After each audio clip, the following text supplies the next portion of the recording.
미국 작가 해리 골든이 쓴 쇼는 계속되어야 한다라고 하는 작품이 있습니다. 근데 이 표현은 조금 슬픈 어원을 가지고 있습니다. 이 표현은 바로 시카고의 광대 보보가 한 말이라고 알려져 있습니다. 이 광대 역을 맡았던 보보가 갑자기 어머니가 돌아가셨다는 소식을 듣고도 공연을 중단할 수가 없어서 공연장에 나가면서 공연을 시작하면서 쇼는 계속되어야 한다라고 하는 말이 이렇게 유명해지게 되었다는 이야기입니다. 광대나 배우는 엄청난 개인적인 재난에서도 당신의 심장이 찢어지는 슬픔 속에서도 웃어라 라고 하는 것을 강요당할 수밖에 없죠. 그래서 그날 보보는 광대 분장에 여기에 눈물을 그려 넣었다고 합니다. 이후에 이것이 오늘날 광대들이 광대 분장에 눈물을 한 방울 그려 넣게 되었던 계기가 되었다고 합니다. 또한 그의 글에 보면 인도의 시성인 타고르의 이야기가 나옵니다. 타고르는 시에 대해서는 그 누구보다도 탁월한 사람이었지만은 이 현실적인 자잘한 일들, 빨래를 한다든지 식사 준비를 한다든지 잠자리 정돈 같은 이런 자잘한 일들은 어찌할 바를 몰랐다고 합니다.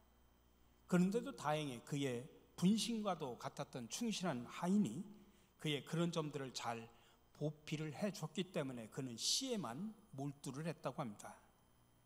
근데 어느 날 한 번도 시간을 어기지 않고 항상 그의 모든 허드렛 일을 다 담당해줬던 그 하인이 갑자기 일을 나오지 않은 것입니다. 그러자 타고르는 당장 뭘 해야 될지를 막 쩔쩔매는 겁니다. 먹지도 못하고 씻지도 못하고 정말 한참 안절부절할 수밖에 없습니다.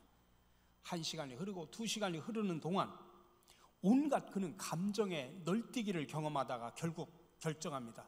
이 하인이 나타나면 내가 당장 해고시켜버리겠다 결심을 했습니다.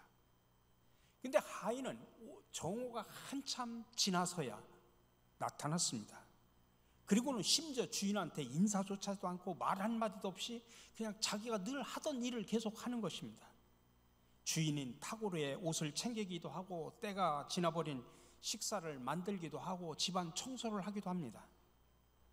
타고르는 이 하인이 뭐라도 자기에게 먼저 말해주기를 기다렸지만 그는 묵묵히 자기에게 맡겨진 일만 수행을 하는 것입니다.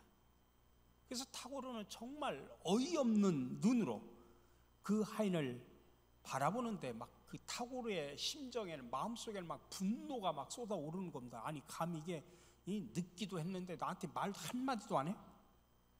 그래서 너무 감정이 화가 분노해가지고 소리칩니다. 자네 지금 뭐 하는 건가? 모두 다 내려놓고 당장 꺼져버리게 하면서 해고 발언을 합니다. 그러나 이 말을 듣고도 하인은 그냥 아무런 대꾸도 없이 묵묵하게 허드렛 일을 해나갈 뿐입니다.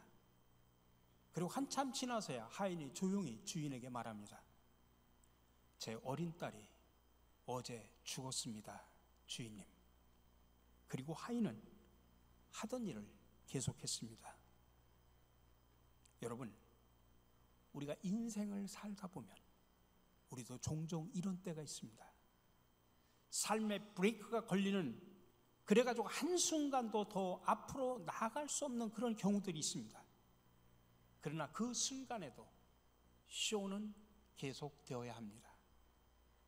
타고르 이야기 속의 하인처럼 자기가 사랑하는 딸이 갑자기 죽었다 해도 한 가정의 가장은 다른 구성원들의 생계를 위해서 모든 슬픔을 가슴에 딱 묻은 채 충분히 슬퍼할 틈도 없이 다시 삶의 수레바퀴를 굴려야만 하는 것입니다.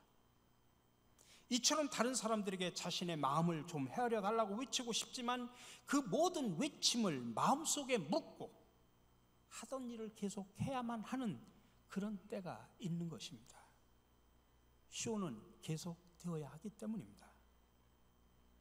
오늘 우리가 읽은 이 본문 말씀은 1절에 뭐라고 시작을 하냐면 연병후회라고 표현합니다. 연병후회라고 1절이 시작이 됩니다. 이 말을 우리가 이해하기 위해서는 그 앞에 나오는 민수기 25장에 보면 이스라엘 백성들이 다시 한번 하나님 앞에서 끔찍한 죄를 저지릅니다.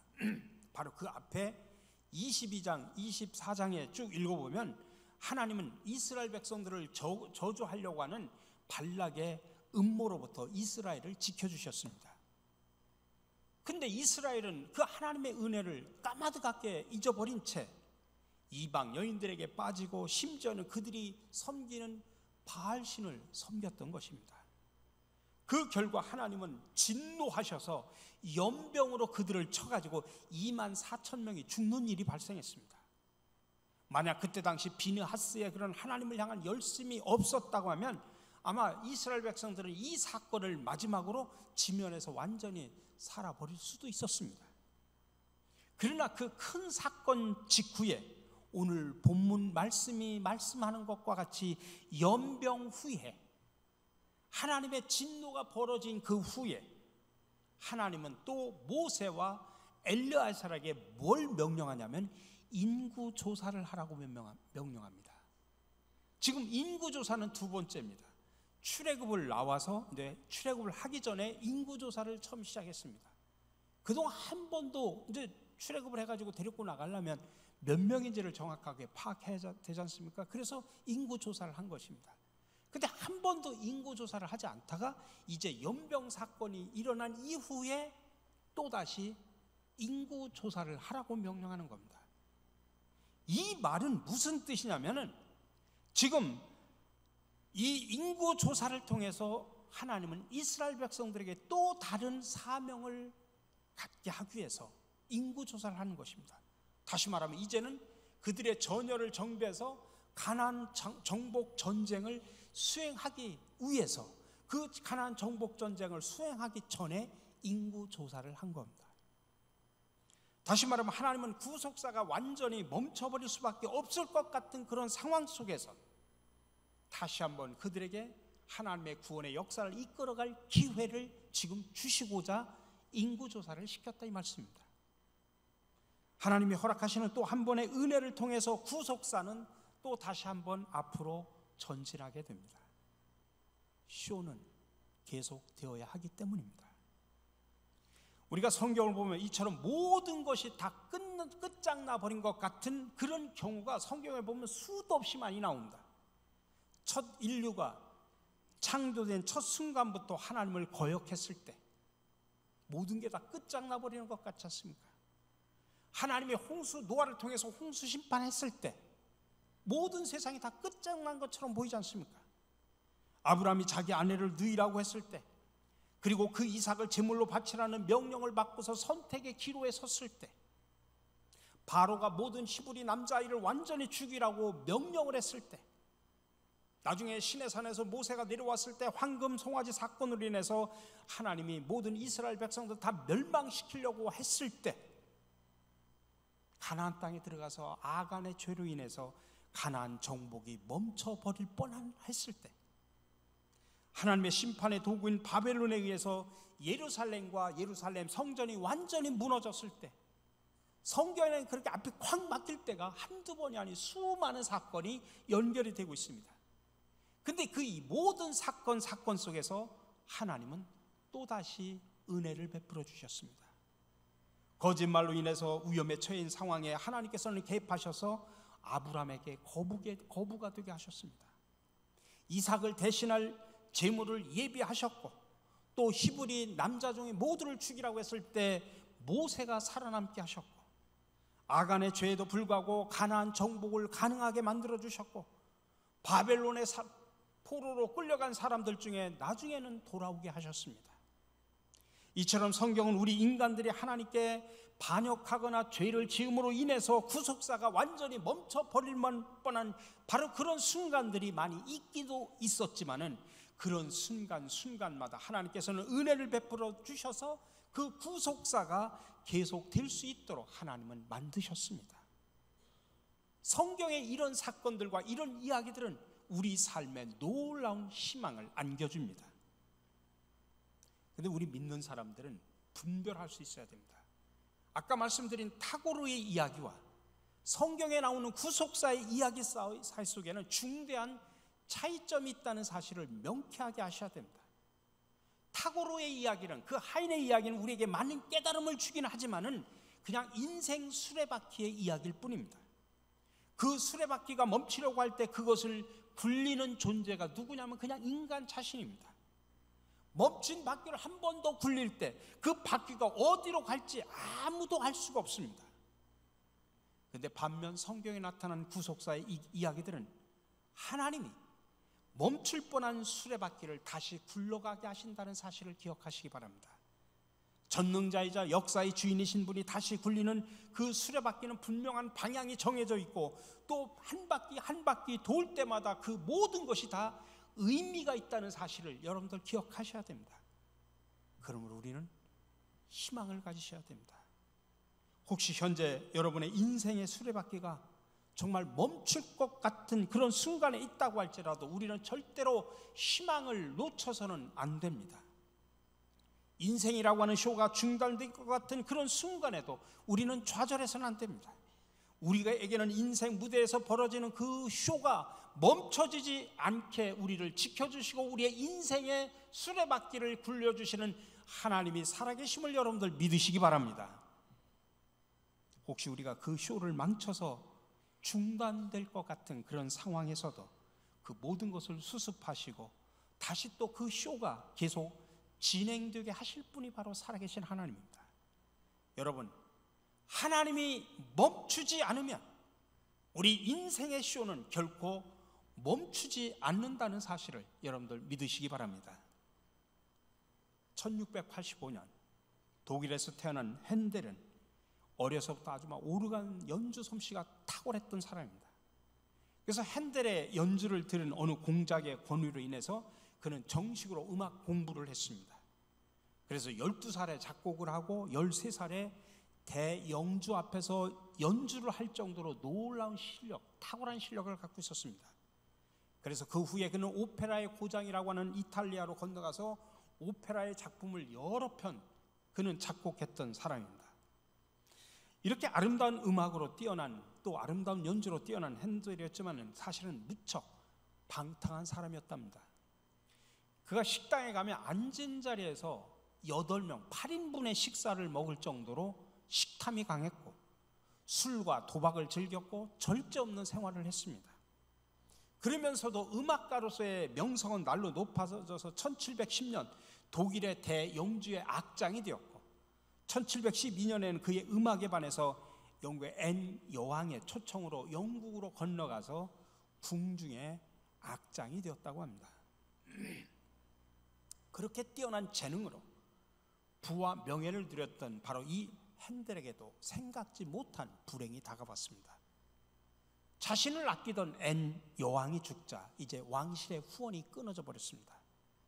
자신의 오페라 극장이 파산돼 가지고 핸델은 감옥살이까지 하게 됩니다. 엎친 데 덮친 격으로 자기는 중풍까지 걸려서 몸을 제대로 가눌 수조차 없었습니다. 그래서 하나님 왜 저에게 이런 고통을 주십니까? 라면서 하나님을 원망하고 막 불평합니다. 하루아침에 빈털터리의 병자가 된 핸델은 신세를 한탄하면서 하루하루 눈물과 한숨을 지내면서 하루하루를 보냅니다. 그러던 어느 날 밤 늦은 시간에 집에 돌아와 보니까 집 앞에 소포가 하나 와 있는 것입니다. 자기의 친구인 시인 찰스 제넨스로부터 온 우편물이었습니다. 거기에 보니까 하나님으로부터 자기가 영감을 받아서 오라토리오 가사를 썼으니 거기에다가 좀 자네가 작곡을 좀 하나 해주게 라고 부탁하는 내용이었습니다. 그 가사 뭉치를 대충 훑어보면서 핸델은 막 투덜거립니다. 이 방자 녀석 같으니라고 삼류 시인 주제에 뻔뻔스럽게 또 지까진 놈이 하나님께 무슨 영감을 받았다고, 나에게는 품격 있는 오페라 대본도 아니고 겨우 성가대 쪼가리나 갖다 주고 이걸 가지고 나보고 작곡을 해달라고. 그는 모멸감에 분통이 터졌습니다. 심히 불쾌한 마음으로 그 오라토리오 가사를 그냥 보는 둥 마는 둥 막 뒤적거리고 있는데 갑자기 어느 한 가사에 눈이 머물렀습니다. 그는 사람에게 멸시를 당하였고 버림을 받았으며 자기를 긍휼히 여길 자를 찾았지만 위로해 줄 자가 없었다. 이사야 53장의 내용입니다. 거기에 보니까 그는 멸시를 받아 사람들에게 버림받았으며 간고를 많이 겪었으며 질고를 아는 자라. 마치 사람들이 그에게서 얼굴을 가리는 것 같이 멸시를 당하였고 우리도 그를 귀히 여기지 아니하였도다. 헨델은 마치 자기 이야기를 보는 것 같습니다. 아, 주님께서도 이런 처지에 있었다니. 그는 그 원고를 보다가 계속 그 원고에 끌려서 읽기 시작을 합니다. 그는 하나님을 믿었도다. 하나님은 그를 음부에 내버려 두지 아니하셨도다. 그가 너에게 안식을 주리라. 그 순간 헨델의 가슴은 뜨거워지기 시작을 합니다. 헨델의 귀에 천국의 음악이 들려오기 시작을 합니다. 그는 그 자리에 앉아가지고 하나님의 영감에 사로잡혀가지고 작곡을 하기 시작을 합니다. 하루 이틀 사흘 무려 24일 동안 제대로 먹지도 않고 잠도 자지 않고 작곡에 몰두한 끝에 그가 만든 대곡이 뭐냐면 메시아라는 대곡입니다. 저는 제 앞에서 하늘을 그리고 위대하신 하나님을 분명히 보았습니다. 마침내 메시아가 처음 공연되는 날, 국왕 조지 2세를 비롯한 700명의 관객들은 그 메시아의 아름다운 노랫말과 화음에 우리와 같은 박수를 보냅니다. 그리고 조지 2세는 마지막 합창단이 할렐루야를 부르는 대목에서 그 웅장함이 너무 감격을 해가지고 자리에서 벌떡 일어나게 되었습니다.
조지 2세는 저 메시아의 마지막 곡이 할렐루야는 아닙니다. 마지막은 아멘으로 끝나는데 이 할렐루야를 듣는 동안 너무나 감격해가지고 자리에 벌떡 일어나가지고 너무 웅장해서 자리에 벌떡 일어나서 이 음악을 듣기 시작을 합니다. 그때부터 이 메시아가 연주되면서 할렐루야가 나올 때는 모든 청중들이 다 일어선 채로 감상하는 관습이 생겼습니다. 이 메시아라는 대곡은 거의 한 2시간 정도 연주를 합니다. 저는 전곡을 제가 들은 기억이 납니다만은 얼마나 웅장한지 모릅니다. 음악으로 부귀와 명예를 누렸지만 고난이 찾아오자 어려움을 이길 수 없었던 헨델. 그러나 그가 만왕의 왕이신 예수님을 만나서 이전과는 비교할 수 없이 놀랍고 아름다운 음악을 만들어냈습니다. 우리 사랑하는 성도 여러분, 지금 여러분 감당하기 힘든 고통을 겪고 있다고 생각하십니까? 아니 모든 것이 다 끝장난 것처럼 보이는 그런 순간을 맞이하고 있습니까? 그러나 우리 인생의 수라바퀴를 다시 굴려주시는 하나님을 바라보시기 바랍니다. 여러분, 하나님이 멈추지 않으면 우리의 쇼는 결코 멈추지 않습니다. 그러므로 모든 것이 다 끝장나버린 것 같은 경우에도 쇼는 계속되어야 합니다. 오늘은 교회력으로 사순절 둘째 주일을 맞이하고 있습니다. 예수 그리스도가 이 땅에 오셔서 하나님의 나라를 실현하고다 말씀을 선포하고 말씀을 가르치시고 많은 병자들을 고쳐주셨습니다. 하나님 나라의 귀한 사명을 힘써 감당하셨습니다. 근데 여러분, 어처구니가 없게도 그는 끌려가서 매를 맞고 십자가에 죽을 수밖에 없었습니다. 모든 것이 끝장나가 버린 것처럼 보입니다. 아니, 예수님조차도 모든 것이 끝장난 것처럼 보였습니다. 그래서 그는 십자가에서 엘리 라마 사박다니, 나의 하나님 나의 하나님 어찌하여 나를 버리셨나이까 라고 그는 절규할 수밖에 없었습니다. 역사의 수레바퀴, 구속사의 수레바퀴가 마치 멈추는 것 같았습니다. 그러나 여러분 기억하십시오. 하나님은 부활을 통해 새로운 생명의 수레바퀴를 다시 굴려주셨다는 사실을 믿으시기 바랍니다. 쇼는 계속되어야 하기 때문입니다. 사랑하는 성도 여러분, 하나님이 우리 인생의 주인이시고 감독이신 한 쇼는 계속됩니다. 그러므로 여러분 인생을 멈추시지 마시기 바랍니다. 쇼는 계속 되어야 하기 때문입니다.